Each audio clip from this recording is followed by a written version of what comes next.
What is up, guys? Happy Wednesday. Welcome to the Bearded Talk podcast. This is your host, Adam Mason. Guys, today's episode is going to be a banger. It's going to be awesome. We've got Doza, a.k.a. David Mendoza III.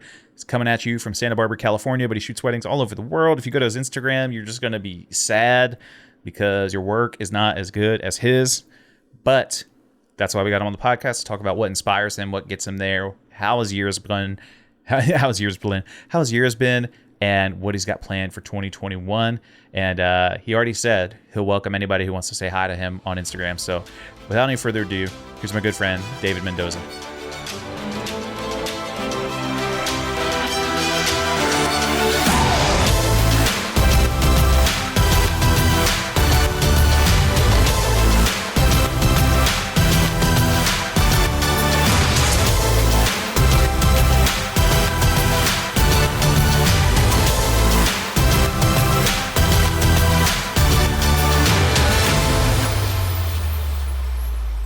David, it's so good to see you, man. Your face just makes me happy. That's where we're at now.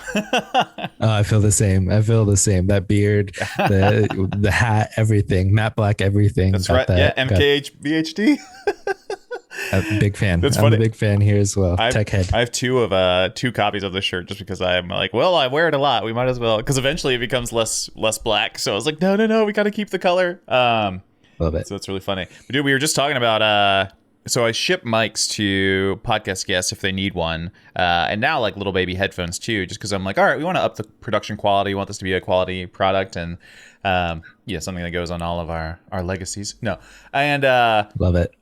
But we went through a run where it was like Tony Christine, Joe Tobias, and John Taylor Sweet, and like Jordan Voth, and one or two more people, and it was all West Coast mother truckers, and I track all the mics to make sure that they get out on time, and all of them took like 8 days, 9 days, whatever. And it was like during one of FedEx like COVID, like, hey, we're taking our time, and I was stressing because I was like, I need an episode for next week, or whatever was happening.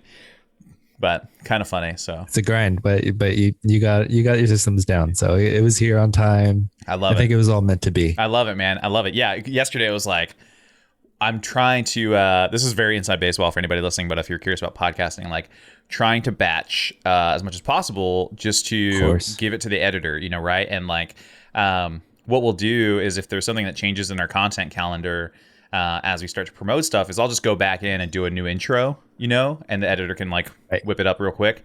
And so that's cool, but it's a lot. Like I just texted our podcast manager and I was like, by Monday, we'll have 10 episodes in the bank ready to go. And she was like, holy crap. And I was like, yeah, we're going to be ahead of the game, hopefully. So stacking it up. Yeah. That's great. That's great, man. How's your last year been, man? What's going on?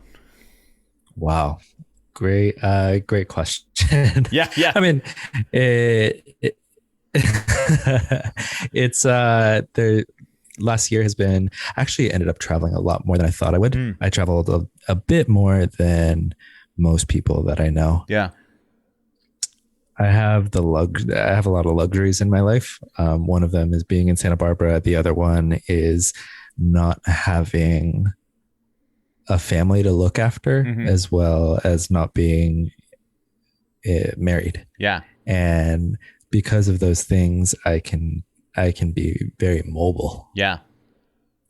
And that ended up being the biggest blessing last year because I could just pick up and go places. Right.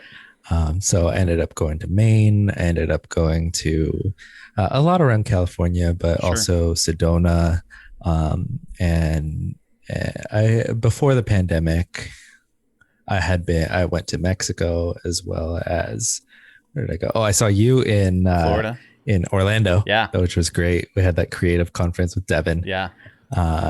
And I think, and then once lockdown hit, it was a lot of that, but it was a bit of restructuring everything, a lot of creating content that is consumable for my current clients. Sure. Creating a client guide for them, which you graciously provided me with. Yeah, the wedding guide, man. It's it's so great. It's so helpful. If even David Mendoza uses it. No, I was kidding. No, yeah, I love it. It's well thought out, and and there's a lot of great content there. So Sure. really, really thankful for that. Yeah. So it was a lot of doing that, and then now coming into this year, it's been a lot of booking last minute things for the fall, Yeah. as well as booking well into October of next year. Okay. Okay. So that's been a lot of the last year. And then I started designing. I designed a few sites for people last year. Oh, that's cool. My background, like, I don't know if you know, but my background is in graphic design. So I was the head designer for Show It. Yeah. Which is a platform that a lot of photographers use. Yeah. That's cool. And so I ended up designing a site for Meg Brady House, of Brady House photographers. They're out in Kauai, and some of like the most badass photographers out there. That's awesome. And then then designed another site for Marlies Hartman of M Heart Photo, and she's a beast in and of herself. Yeah. She has probably one of the strongest portfolios that I've ever seen. That's awesome. That's really cool. Yeah, I knew you had a background in graphic design when we were talking about the wedding guide, and you were like, "Oh, this is actually pretty good." And I was like, "Yeah, trust me, I didn't do it. We had to design to do it, but I didn't know the web background too. So that's super cool that you could kind of have something during last year to, to carry me over. Yeah. That was a lot. It's nice to have a fallback as a fallback to another creative career. Yeah. In case this goes belly up. Yeah. And again, speaking about luxuries, like that's something that I felt very fortunate to have, because if I don't want to do weddings, or if I kind of get tired of it, I can always revert back to that. And that's always been a passion of mine, is to create beautiful content in a graphical form as well, which is where a lot of my photography stems from, and where I get a lot of inspiration through that. Yeah, you can tell that you have like a, at least at some level, a design background, in the sense of like a lot of what yours on your Instagram, which I assume is like your favorite work at some level, is like the compositions, like even the recent one with the dog silhouette, and like, but that literally looks like something, if it was an illustration, it looks like what somebody would design to be like, hey, this is like an ad for dog lovers, right? Like, because that's also what the couple is like. They love dogs, right? And and I think that's cool, having those extra skills. And I found are always like so useful. You never know when you're going to need something random, or like whether it's for your photography, your business, or home ownership, or life, or whatever, where you're like, oh, I'm actually glad that I had that skill set, where normally you're like, why do I have this? So like, why? Like, I'm sure there are days when you're like, oh, I don't use my design background at all anymore. I don't know. Yeah. It's always nice to have something that's complementary to come in, because there's always those, like, if you come from a corporate, let's say there's other photographers out there, Jason Vincent or whoever, that come from a place of, oh, I was an engineer. Yeah. Like there are processes that are, I'm sure, of like thinking of things. Like he can be very technical. So anything that's super technical, great. Like bring that into the background, into their background. But to have something that is so closely like related to in the field is really nice. Yeah. What's your background? Like what did you? Yeah. So where did you come from? Yeah, where did I come from? The big thing I always tell people is I wasn't even planning on going to college, right? So I grew up in a small town in Delaware, and I was like, I was playing guitar and was like, okay, yeah, I'll probably join a band and then like be a mechanic or something, which is nothing wrong with that, but it was just not my, my dreams were like, okay, yeah, I'm either going to be a rock star or I'm just going to be working at home. And I ended up getting a scholarship to college for my for guitar, and that was crazy. Oh, wait. Yeah. What? I see your quiver in the back. Yeah. At least two of the babies. Yeah. So we I like wasn't even planning on going to school. We knew nothing. My parents didn't go to college. My grandpa did, but he was like the last one, and like we knew nothing about the process. Like we go to the FAFSA meeting or whatever, our minds were blown about like how everything was going. And so, but nonetheless, I ended up going and meeting some of my favorite people, and, was studying guitar performance, classical for 2 years. And then I ended up getting kicked out. So I got kicked out of college, and we were all like, "Oh crap," And so we were like, Hold on. You just glossed over that. Why did you get kicked out? To keep it short, I'll tell you off the show. My school was very strict and had pretty strict rules, and again, for me, it was like a new environment. I knew nothing about how to deal with a lot of that stuff, and so one of the situations where I broke the rules, and I think there's a little bit of like, I was the guy that had the full ride scholarship, and there were only 3 of us. And so, Spider-Man situation. Per year or in the entire school? Okay, got it. Yeah. Got it. So there's So it was 12 to 15. Yeah, exactly. Wow. But our class was the first. They had never given music scholarships before. So it was, risky business, if you will. But, I got kicked out and was not really sure what I wanted to do. And then eventually was like, I worked for Apple for a year. I was always into cameras, was always into tech, but had never really even like saved up for a camera or anything like that. But eventually started saving for a camera, and was a concert photographer for a little bit, was a worship pastor for a little bit, and then really liked taking photos. Got addicted to it, and ended up going back to school for like digital media and communications. And So I had a little bit of film background, a little bit of like visual design, language, and took some Photoshop and Illustrator classes. They're not my favorite, but we did all that. Graduated in 2013, and then moved to DC and worked in the church world. So I worked for a large church, running their campus sync system, because they're a multi-site church. So I managed all that, designed that for them, and I did a lot of that for our church here too. Okay, yeah, and so I'm familiar with it. Yeah, it was a weird situation because it was like I was also doing media, right? You do like a little promo video for a sermon or a ministry or an announcement or something, right? Which was cool because you were doing something different every day. And then at the same time, it was like, hey, we have 7 campuses or 8 campuses or whatever. And then it was like, but none of them have Wi-Fi. So we're like, oh, because normally I would just Dropbox everything. We're like, oh yeah, this is great. But they don't have Wi-Fi because they're at movie theaters. And the movie theaters like wouldn't rent us, let us get into their Wi-Fi. And so that was like an interesting thing to do, but it was super cool. Met a lot of cool people. That's how I got to DC. Met my wife, all that jazz, and then was shooting weddings on the side, when I could. And one day was like, let's go for it, and decided to take the leap and go full time. And said, all right, I'm going to try this for 6 months. If it doesn't work, I'll get a real job. And that was 7 years ago. So. Look at you now. Yeah. Look at me now on a podcast in my office. Yeah. In my bedroom. So riding around those motorcycles, doing it all. It's true. I'll have to. I'll send you the promo video for. I'm launching a course later this year, and the videographer guy was like, we should get some footage of you riding your motorcycle. Like part of the idea is like we're selling the life that you could have. And I was like, well, I don't think I have that cool of a life. I just, I'm a photographer. And he's like, no, that's literally what people want to do. And so we have like a bunch of cool like drone shots of me riding on the motorcycle and stuff. It's cool. So that thing is so cool. What is it? I have a 1250 GS, so it's like an adventure bike. That's right. Yeah. Oh man, isn't that what they used? Oh god, it was 2 like actor guys, and they like rode across like Siberia. That was Long Way. It's Ewan McGregor, the guy who played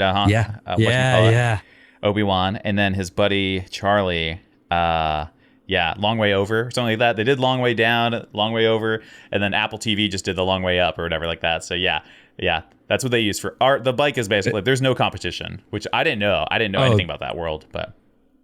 They're amazing. Yeah. I love it. I used to ride it. We talked about this a little bit, but like I used to ride a Ducati here in town, and it was, oh God, it's so fun. That's awesome. But those BMWs are just like indestructible. Yeah, totally. I've dropped it before already. So I'm of course. Yeah. And it's like my bike. It's never a matter. Go ahead. Yeah. I was gonna say my bike before was a Harley, but it was like stripped down, right? Like I had nothing, no lights, no mirrors, like just engine in the seat. Kind of like a bobber. Yeah. And it was cool, and it was loud, right? And it was obnoxious and smelled like gas, it was amazing. But then I couldn't do anything, Right. I got like 70 miles to the tank, and it was like, all right, we can go on a little camping trip.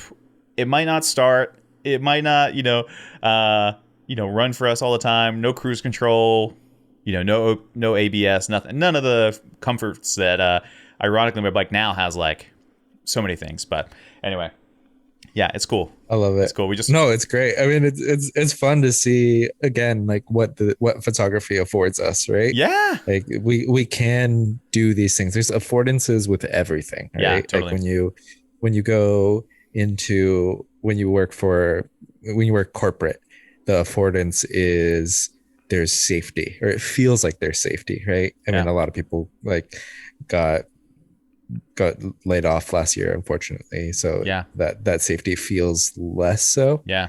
But that's the affordance there. But you're giving up a lot of your freedom as far as time. Yeah, totally.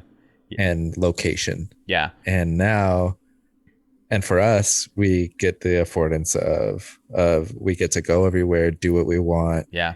Like pursue our quote unquote passion. Yeah. But on the flip side, we're risking our livelihood. Yeah. Yeah. No, 100%. That's all on us. Yeah. That's all on us. So yeah, there's no support system. I love seeing, because you asked, and for all the listeners, it was like, I mean, this is mid-March, late March. And you went on this little trip and kind of asked your followers if like you should post more of that. Yeah. And yes, I think that like I loved seeing it. Yeah. Because there's something a little bit like behind the scenes of what you're doing with your life and what's important to you and what makes photography worth it to you. Yeah, no, 100%. I think it's like over the last few years, I've realized that my goal, like, I love taking a cool photo, right? Like I love, having a photo where it's like I get to flex my muscle. I'll be like, hey, all right, here it is. Like, what's up, right? Like you do, or Jason or Devin, those guys do. I love that. But what I realized, like my main goal business-wise is freedom, freedom to go on the motorcycle, or freedom to, eliminating excuses for like, oh, I don't have time to go to the gym. Like, it's like now I make my own schedule. Like I always have time, or time to hang out with friends and family. Like I'm a serial extrovert, and relationships are awesome, and community matters. So it's like, how can I make my life and business work towards that? And it's just been fun. Like I feel like we're finally in that zone. COVID was stressful, of course, and it still is. But it's like, I see the light at the end of the tunnel, and we're getting back to like fun times. Good. Yeah. Good. Yeah. It's so funny. As soon as we had this conversation at Creative, that conference where we met. Yeah. Where you were talking about your war chest. Yeah. And as soon as COVID hit, I was like, Adam is a fucking genius. So, is there cussing a lot on this? It's all good. Cool. Like Adam is like set, because like he was talking about his war chest. Yeah. And I had one too, but I was just, it was one of those where I was like, okay, like, this is why you save. This is why it feels good. Totally. Yeah. Well, and it's one of those things too. Like,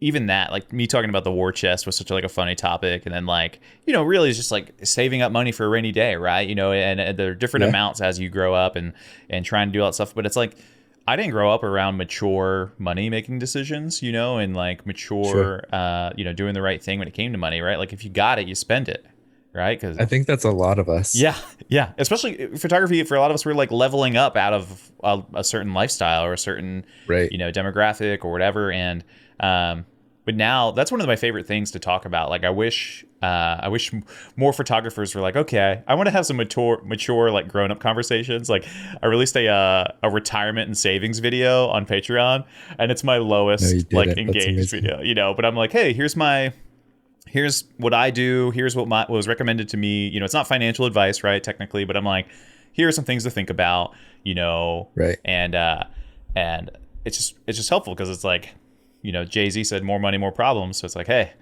you gotta know how to manage what's going on. And, I know a lot of us get big tax bills when COVID doesn't happen. And it's, how can we, niche that a tiny, tiny bit and save for a future, right? Because it's like, I'm not shooting weddings when I'm 65, No, not at all. Yeah.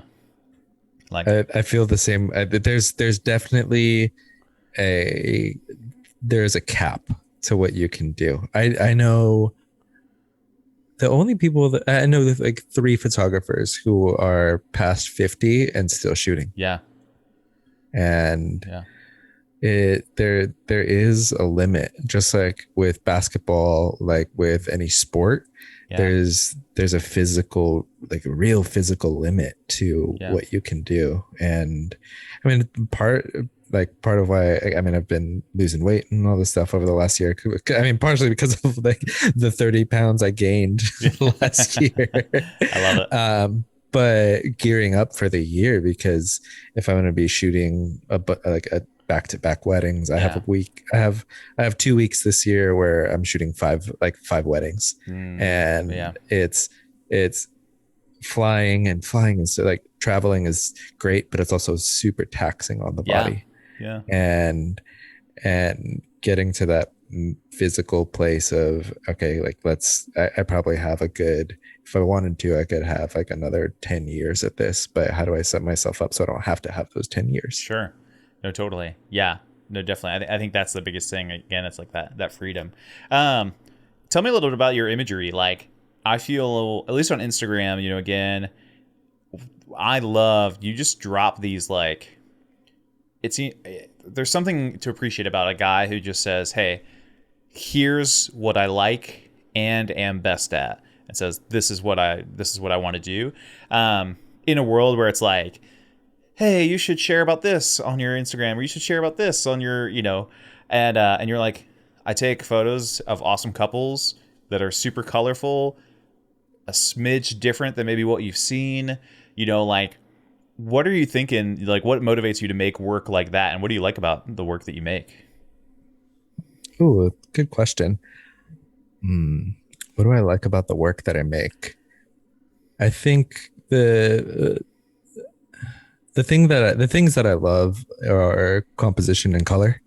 So anytime I'm shooting, I'm thinking about that. Yeah.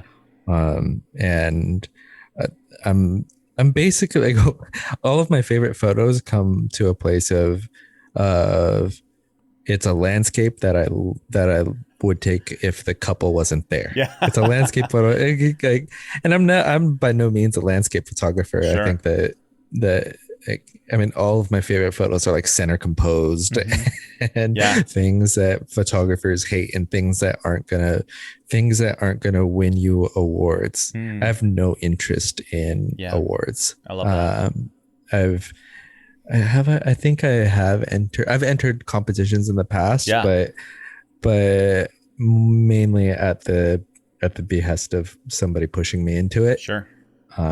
But as far as the imagery that I'm producing, and sharing, because I'm really only sharing about 1% of the work that I'm putting out there. Yeah. As we all do. Yeah. Yeah. And a lot of it comes down to, like, is this a good photograph without the couple in it? And from there, then, like, I'm choosing my background, and then I'm putting the couple in there, and then specifically over the last 3 years, learned how to light them well. Yeah. Because before I wasn't really doing much lighting, because I didn't know how to, and now I can bring in some lighting to make them look even more like romantic. I like the photos to be romantic. Magical is something that's associated a lot with my photography, partially because it's a word that I put out there. Yeah. And it kind of trains a lot of my followers to think of that. Sure. But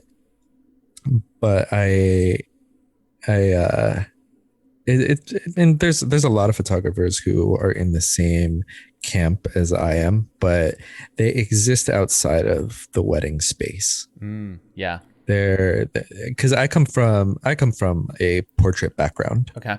And for as far as like photography is concerned, I was going through like a bit of a like depression, and living by myself, and there's like suicidal thoughts there. It was really dark, and for photography is basically what saved me from that. I I had bought a camera, and my parents were taking a trip up to Seattle. I went with them, and once I got back after taking a few photos, I told myself I had seen. I'm a big student of YouTube Yeah, same. because I think it's such a very interesting platform, and it was a time when Casey Neistat was daily vlogging. Yeah. And that's something that we've connected over. And I think that hustle, and he was posting these daily vloggers were posting a new photo every single day. Yeah. Or not a new photo, a new video every single day. Yeah. And I know I didn't physically have it in me to be able to create something like that. But I knew that I needed something to look forward to every single day. Yeah. And so I told myself I will take a new portrait of a new person every day for as long as I can.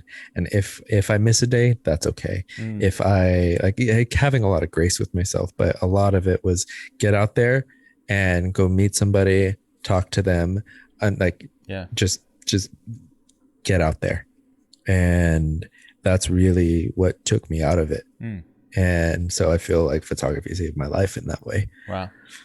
And so with that, it was a lot of editing every day, and that's how I learned how to shoot.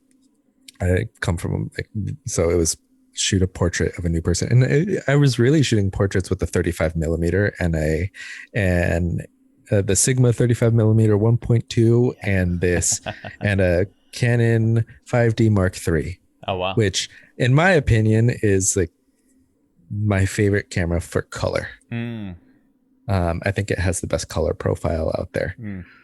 Even now, the only one that rivals it is the 1DX Mark II, which is the flagship camera for Canon, or was the flagship camera. There's a 5DX Mark III now. Yeah, but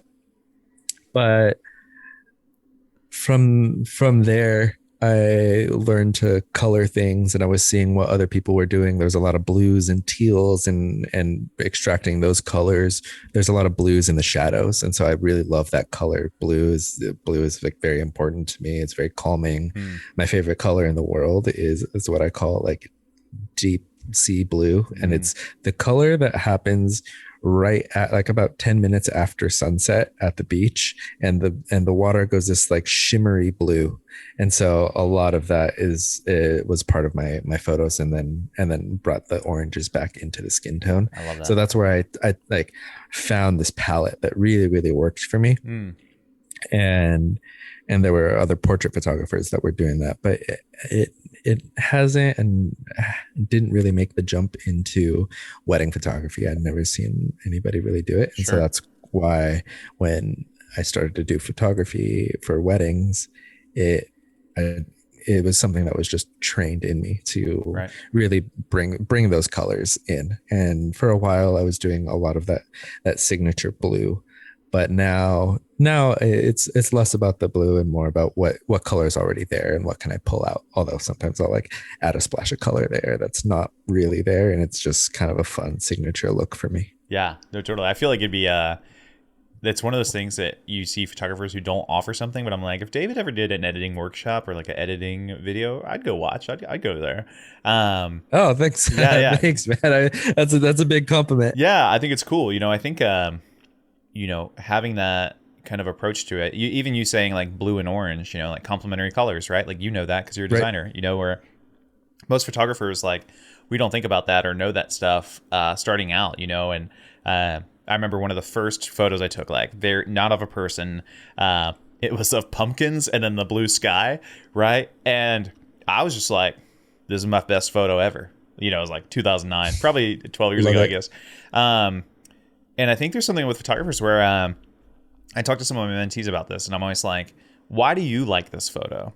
And they're like, and it won't be the big thing. It'll be one thing, or it'll be the colors, or it'll be the expression. And I'll be like, okay, cool. Like, let's chase that down next time you're shooting.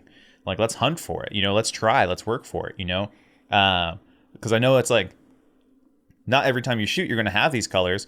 So, but it's not a big deal because you're professional. You're still skilled at what you do. But if you see blue and orange, or if you see that blue, you're like, hey, we're going to shoot this right now, you know? And knowing when that time is going to happen and knowing how to, you know, get it to where you want it to be. And then, yeah, editing to bring it back, you know, I think is really cool. It's kind of funny, but you just confirmed my suspicion. One of my team members has, so I have a few like photographers on the team, and she shoots a Nikon D750, which was like my favorite camera for a long time, but on the like, you know, autofocus, it wasn't super great. It wasn't even that expensive. You know, it was like, let me make sure we're all good here. And it was like not super expensive, not that fancy. Nikon wasn't proud of it, right? You know, Nikon was like, I'll just still do it. But I loved the colors and editing the raws from it. And right. I switched over from that camera from a 5D Mark III, which I also loved the colors.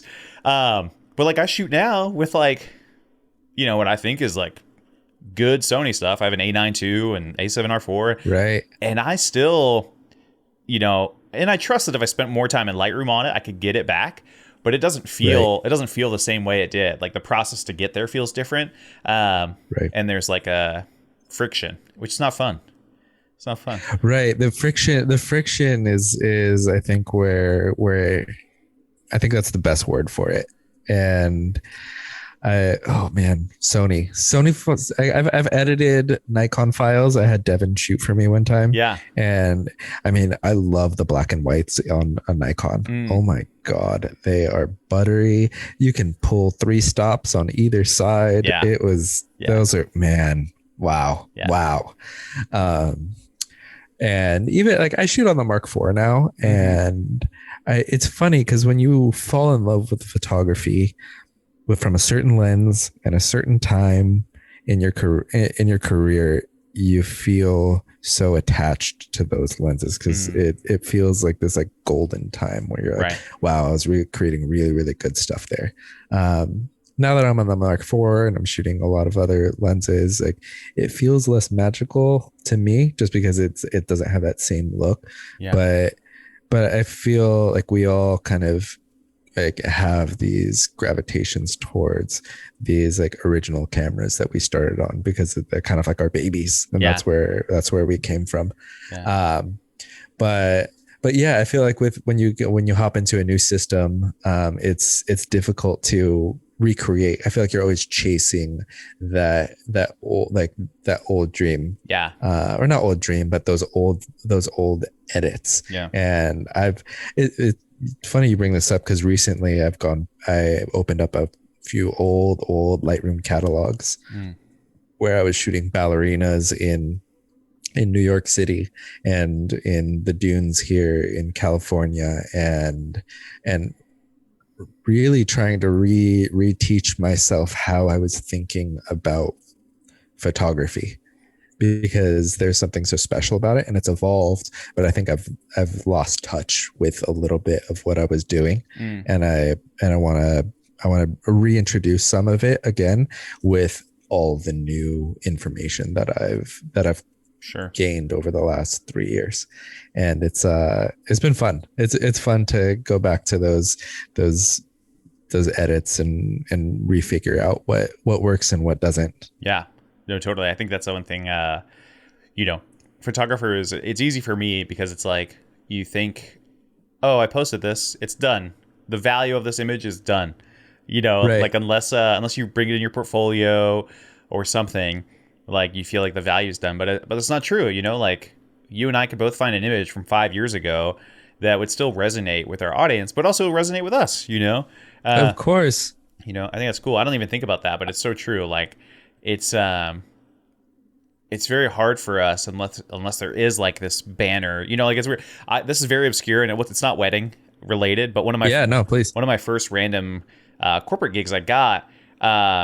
I didn't know this at the time. I thought I was just I'm going out with these students, these like doctorate level students at a university in Philly. And we're in the marsh and we're just documenting them in the marsh. And all I was doing was just, I was hired like by the marketing people of the school or something like that. Zero experience, 100% only on connection. Like they were just like, yeah, I could probably do it. Which like I wouldn't have hired myself to do this. But one of the last photos of the day, because it's this big university, it ended up on a billboard, and I was like, what? And I have the photo of the billboard in my brain right now, and I think about it, and it's a cool photo. It's not game changing, right? Like it would impress zero people nowadays. But I kind of think about it and I'm like, oh yeah, that work was also valuable to those people, to that school and all that kind of stuff. But I think it's, I was talking to somebody today earlier about how much stress gets put and pressure gets put into a wedding day for photographers. And it's like, we only do one of these, or we do one of these every weekend, maybe 2, maybe 3, maybe 4, maybe 5. And our couples are like, this is the only one of our lives ever, Right. And we just kind of get used to it. Right. So, right. Yeah, it's wild because for us it becomes less special, especially over time. Yeah. I think that I get nervous every single wedding, a little bit, and I think that as long as that nervousness is there, it makes me push a little harder. Because I want to be nervous. I want to make sure that I have that like kind of game time nerves where I was a soccer player and a runner in high school and college, and having that nerve of, am I going to do okay? Like, am I like, am I like, I'm qualified to be here for sure. But what if something goes wrong? And then once you get into the flow of the day, you go right back into it. Yeah. But I think that's what's so interesting about photography, about wedding photography, is that you can do anything. Yeah. Like you have to shoot everything. Like you're a portrait photographer, you're a product photographer, you're a family photographer, you're a documentary photographer. Yeah. And then also and you're an event photographer all in one. Totally. And so it prepares you for the ability to shoot billboards for all these doctors in the marsh. Yeah, I guess so. That's one thing Ryan Brendhauser talks about all the time. It's like your first image and your 3,000th image of the day could still be just as important for wedding photographers. Whereas like portrait people, commercial photographers, etc., like those guys are obviously cool, but I feel like wedding photographers are considered like not actually good photographers. And you're like, listen, in a wedding day, we might use like 25 different lighting techniques, or utilize different things, and then posing 10 people or 20 people, for a group photo, and then going back the other way and being like, oh, I photographed one earring on a pillow in a chair by a window, and then like you and I, you'll have like a really cool moment as well that you anticipated or knew was going to happen, right? So that was like a brain skill that was like, hey, be ready for this. Photo skills to like get it. A once in a lifetime moment, right? They're not going to do it again. They're not getting their dress twice. Nope. Unless you got a really rough videographer. And, I've done a few multiple first look weddings before. I'm like, what is happening here? But it's cool. It's for the gram. And yeah, it's, and then later that night, you're going to be like a half hype person, half, that's the only time I rock off camera flash is during the reception. So you're like, oh, I have to think about this whole scenario in this room, and it's a different room every weekend, and it's not a studio, and you're like, people crap on wedding photographers, like, get out of here. So like Doza and Mason will beat the crap out of you. So oh man, wow. Yeah, it's gosh, we have to do so much, but that's what it calls for, and that's the challenge. Right. Like, I mean, I love like problem solving. Yeah. I mean, one of my favorite things to do in my free time is to go get locked up in a room and try and get out, aka an escape room. Like, I love escape rooms. I love puzzles. I mean, yesterday I was like doing math for fun.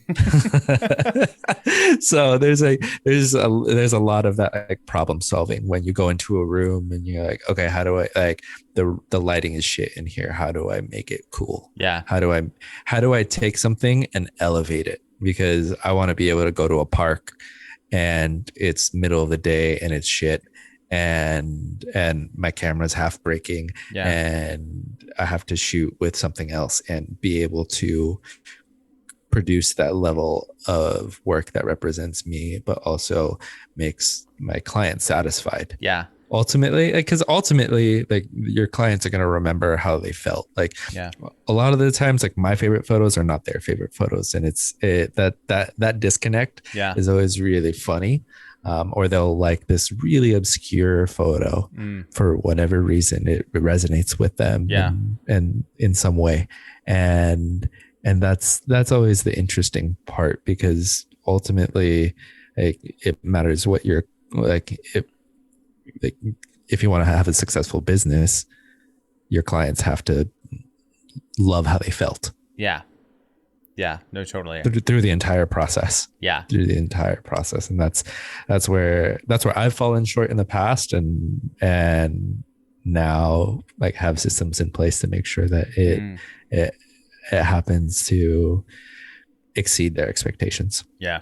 That's a whole other podcast topic of like having oh my gosh good work but crappy client experience, or amazing client experience and your photos are like and it's kind of a funny like dichotomy. It's hard. I was talking to somebody else about this the other day, where it's like we're all of us at one level are artists, but it's like then you have to be a good business person, marketer, all that kind of stuff, and that is, you can see what other people excel at and what other people don't, or what people prioritize, what their strengths are. Like for me, I think like one of my strengths is business and getting leads, getting clients, you booking couples, all that kind of stuff. And which is, I didn't plan on that being my thing, but it was one of those things where like having a really healthy, strong, inquiry to booking to conversion rate, all that kind of stuff, like that helps me sleep at night. And some photographers they suck at that, but like I talked to one of my mentees yesterday, and her work crushes, probably has the best work of any of my mentees I've ever seen, but she sucks at business. So she, that's, sure. Sucks at client experience. That's the artist dilemma. Yeah. She's doing the stuff that her heroes are doing. And I'm like, if you don't know why your heroes are doing this, don't do it. Like you got to do your own thing. And, it's such a weird thing, but I love what you said about, challenging yourself. Like enough photographers don't, shoot for fun or like put yourself in a difficult situation when the pressure's not on, right? Right. The park when it's noon, or whatever, or it's dark, or your subject is not wearing custom fitting clothes and hair and makeup, and you're like, how do I make them look pretty, or how do I make them look flattering or whatever? And Photoshop. Yeah. Like anybody could take a good photo of a pretty person, right? Like that couple you had at Creative, I was like, oh yeah, like we can crush this, they were so great. She's pregnant. That's amazing. She's having a baby in like a month. That's amazing. But, yeah, man, it's. I think there's this other photographer who taught me how to be creative, and his work is always so inspiring to me. And he's a good friend of mine, Montana Dennis. Yeah, he's been on the show.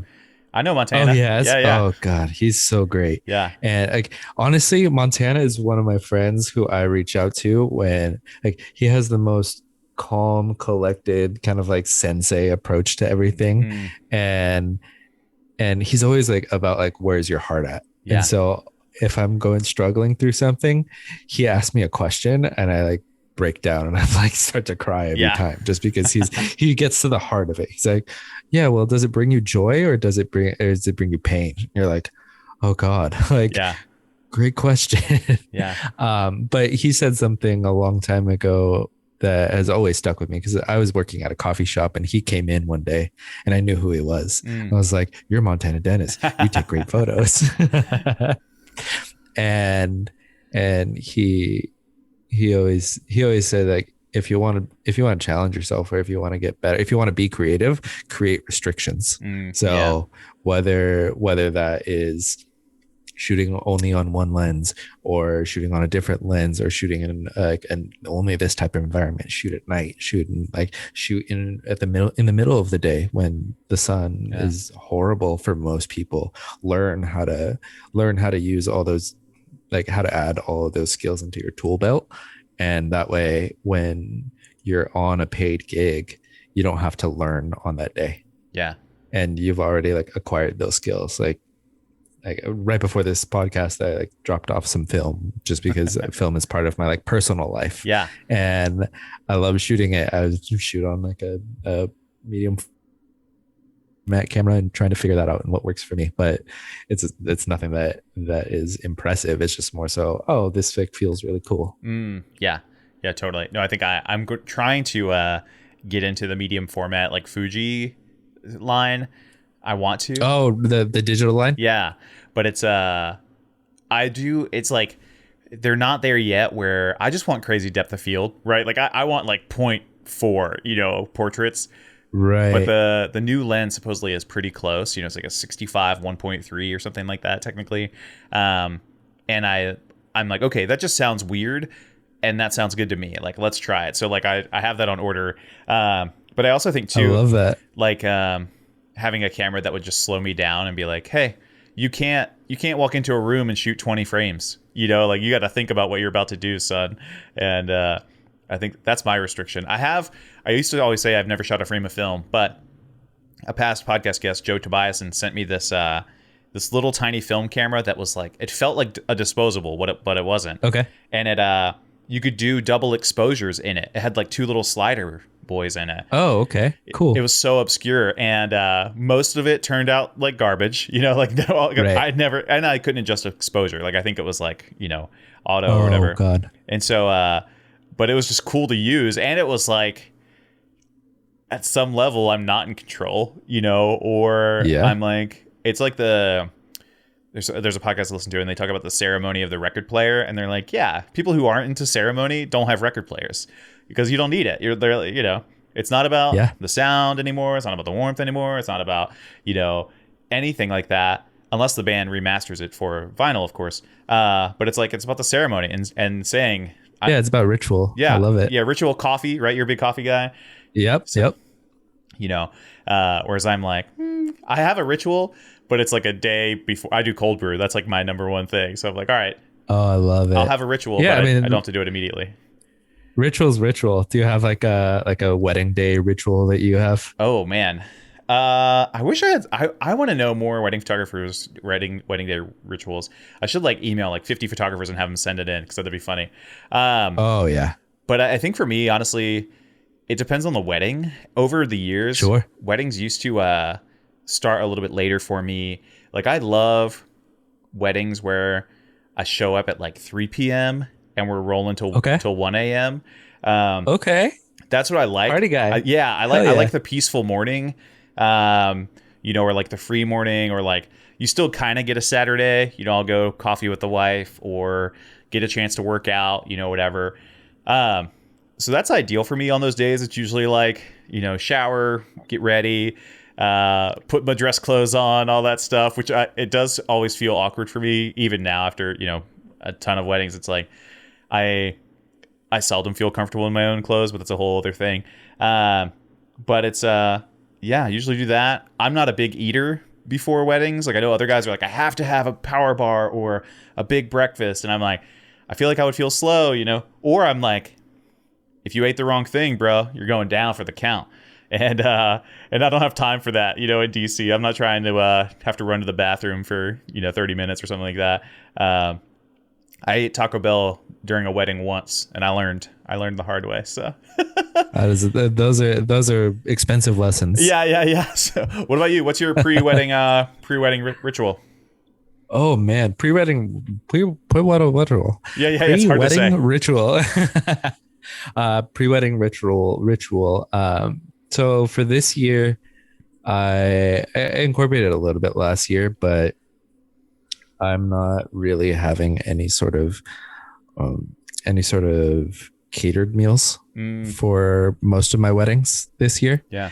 Just because there's a rub that happens between catering and photographers. Yeah. And photographers will know this, where you're ready for your time to eat, and catering is busy trying to pull off an entire dinner service of 200 people in 20 minutes. And their job is really, really tough. But then we're hangry because we haven't eaten all day. So Yeah. uh, so now what I do is I charge my couples a fee for anybody who usually it's typically about 3 people on my team. And so I'm making the meal for all of us the night before. Nice. Packaging it up, making sure that we're ready and set and fed for the day. So I did that a couple of times last year and it worked out so great.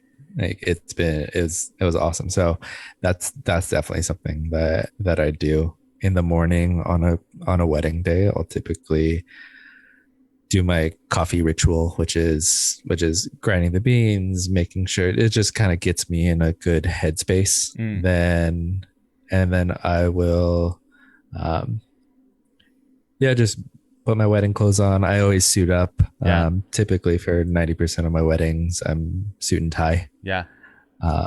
And make sure that and I'll recheck my gear list. Like make sure that all that's ready. Text my mom, and then that's about it. Like, Mom, I'm starting a wedding. I love it. Part of that too is just so that there's no calls or anything. Yeah. Just because. I love it. And my phone's basically on do not disturb all that that entire day. Sure. Most days it's on do not disturb, but that's something that I definitely do. And she always wants to know what I'm up to. So there's that. But as far as any other rituals, nothing too crazy. I'm not doing some sort of weird shaman dance. Yeah. But it's fun. it's just making sure that everything's set. Yeah. Totally. Coffee. Oh, making sure I do have Lara bars. Yeah. I love my Lara bars. I'll stick them in every gear bag that I have. Yeah. And this year it's going to be making sure that I have a mask in every pocket, just because who knows what happens. Yeah. That was me last year. I ended up making custom masks with my logo on them. There you go. Gave them to every couple. And then I had a bunch in my bags and all kinds of stuff. And then I'd give them to vendors or give them to planners and stuff as just a little hey. Oh, they're so great. Just a, almost a, hey, we'll get through this kind of thing, rather than a gift to be hey, here's a reminder. We're on the same page. That's really cool. That's awesome. What do you have going on the rest of the year? You said you got a lot of weddings coming, pretty busy. Anything else you're excited about? You going anywhere, traveling? I know it's tough and for some people frowned upon, but anything you're pumped about this year? Gosh, yeah. I mean, as far as travel, I've got a few things coming up. I've got back to Sedona. Sedona is one of my favorite places in the world. It's strange because I grew up in the desert and I didn't really love the desert, but the Sedona desert is something that I really fell in love with. So going back there soon, headed to Kauai, which will be really fun. That's insane. Which hopefully by the time that this podcast airs and by the time that they'll open up travel to there.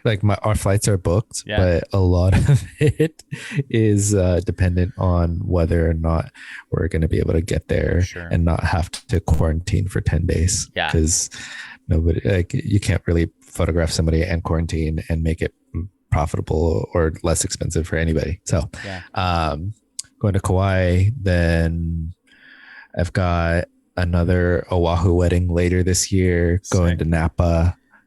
I think that's all. Oh, I'm going to New York City in a couple weeks, so that'll be fun. There you go. Gonna go hopefully hang out with Paul Wu. So, yeah, he's been on the show too. Man.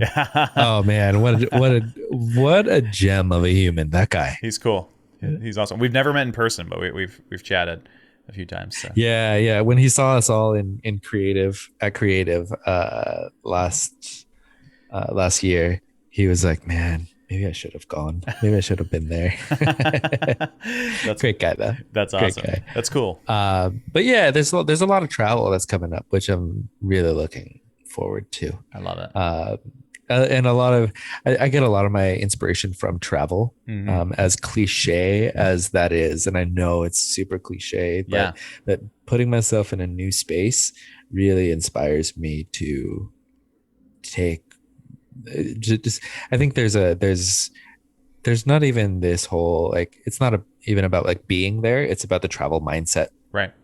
and you're so willing and open to trying new things Totally. and going to a new place that when you're there, like the destination doesn't matter. Yeah. It's more about your mindset when you're there. And so that's what I love. And New York feels less like that just because I've been there so many times. Sure. But it's still nice to kind of have a little bit different light. It's hard to beat California light. It is hard to beat California light, man. That's true. That's true. That's awesome. Well, hey, What about you, man? What do you got going up? yeah, man. All eyes are. I'm launching a course later this year.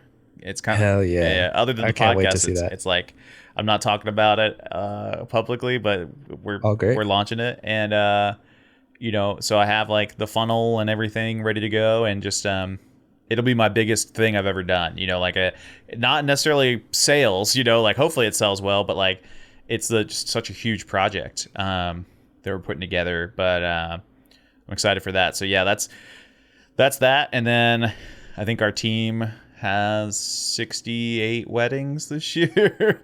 Something stupid, but That's absurd. yeah. And it wasn't on purpose, but it was, for us and our strategies for rescheduling and all that kind of stuff, that was the best way it could work out for everybody. And so we're like, all right, it's going to be a hard year, but if we can make it, we'll be great. So, Wow. yeah, man, hopefully go back to Iceland sometime soon. I love There you go. Iceland. I've been there 7 times. Oh, me too. So I'm just like, 7 times? yeah, I'm addicted. I'll call you Chris Burkhardt. Yeah. I'm the guy that if you and some other friends from California are like, oh, we want to go to Iceland, it'd be like, Adam, tell me what's up. It'd be like, hey, if you don't mind, I'll just come with you and I'll just show you all the stuff, I'll just, or whatever. Or like, my dream is to bring everybody to Iceland. It's I saw the Northern Lights there for the first time, and Yeah. I cried. Yeah. I went so cheesy and put on like explosions in the sky on my Yeah. iPad, and just sat there and cried. Yeah. And looked up at the sky, and Yeah. it was probably like it was a moment I'll never forget. Totally. People don't understand, like, obviously there's something natural happening, right? Like photons be photoning.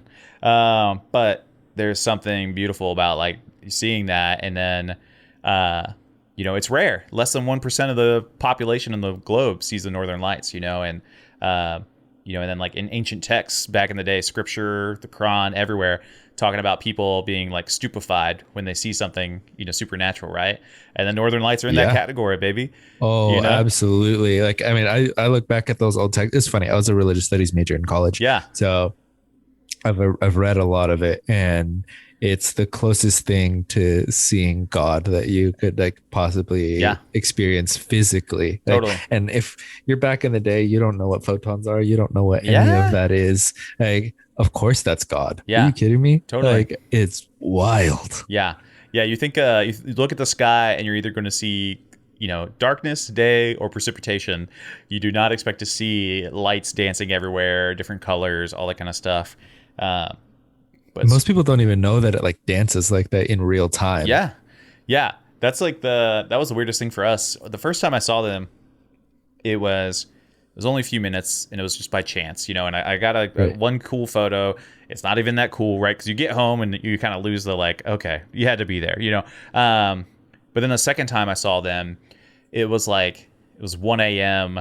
and it was like for an hour, and I was like, oh, this is where it's at. Like just me and my boy. There was nobody around us. Like we're both trying to shoot it, but also just experience it at the same time. And he never shoots like anything slow exposure. Like my homeboy probably doesn't even shoot anything longer than a second, like ever in his life. Oh my God. So he's like, Adam, I don't even know how to shoot this. I'm like, bro, you're a professional photographer. What are you doing? So I had to like help him, and we were laughing, having a good time. It's crazy. That's awesome, man. I love it. Well, dude, let's get you out of here. Get you get your wedding guide designed. This thing up. Yeah, get your wedding guide designed. Have you finished it? Yeah. Oh yeah. Send me a pic. I want to see. We got to get a little Dozer review, man.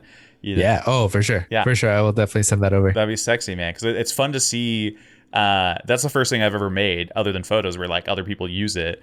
And just seeing how it's fun, seeing it, and then seeing other people like they're having success with it. Like they're like, oh, my clients really like it, or getting good feedback. Oh, it's so useful. I like every time I send it off to a client, they're like, wow, there's so much really good stuff in here. Nice. Like, oh, now I'm really considering a first look. Yeah. Like, oh, the timeline is super helpful. Yeah. Thank you so much. That's cool. I've got a lot of really good feedback, and I provide it as like a gift for them. Same. I don't really tell them about it beforehand, and I'm just like, oh, like thank you so much for booking.